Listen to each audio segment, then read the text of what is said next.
C'est pas un hasard, c'est vraiment un honneur pour nous de recevoir Mathilde Olivier, accompagnée de Sylvain, Madame la sénatrice et le vice-président du Parti écologiste en Côte d'Ivoire. C'était d'abord une rencontre de prise de contact, mais aussi une rencontre d'identification des axes de collaboration qu'on pourrait nouer entre partis écologistes au Sénégal, mais aussi partis écologistes en Afrique de façon globale et dans le monde. Nous l'avons dit, les problématiques liées à l'environnement ne connaissent pas de frontières.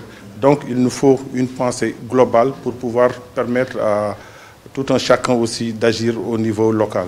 Durant les discussions, nous avons pu aborder des thématiques qui sont liées à la problématique de la pêche durable, à la problématique de l'immigration clandestine, mais aussi surtout à la problématique liée à la culture, qui se veut un soubassement aussi pour nous permettre vraiment de mieux nous déployer.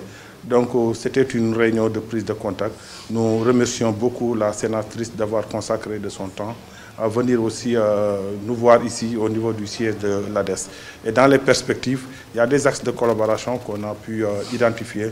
Peut-être on va y revenir la prochaine fois, mais déjà d'emblée annoncer que nous profitons de cette occasion pour les inviter officiellement aux prochaines universités écologiques que l'ADES compte organiser courant octobre-novembre.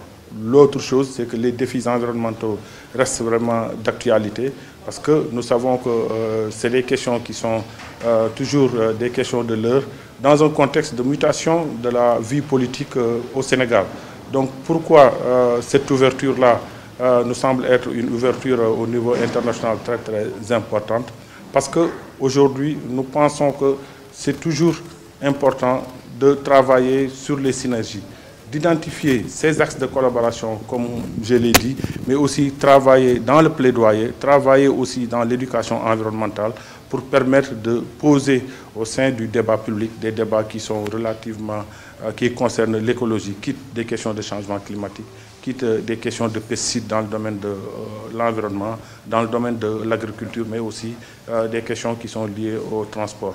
Donc c'est vraiment un honneur pour nous de recevoir ces éminentes personnalités ici au siège de l'ADES. En tout cas, ça offre de très belles perspectives en termes de collaboration entre l'ADES et Europe Écologie Les Verts d'une part, le Parti écologiste ivoirien d'autre part, mais aussi avec les autres sensibilités écologiques qui sont dans vraiment une fédération à l'échelle des continents d'abord, mais aussi dans les Verts mondiaux qui est une fédération qui est internationale.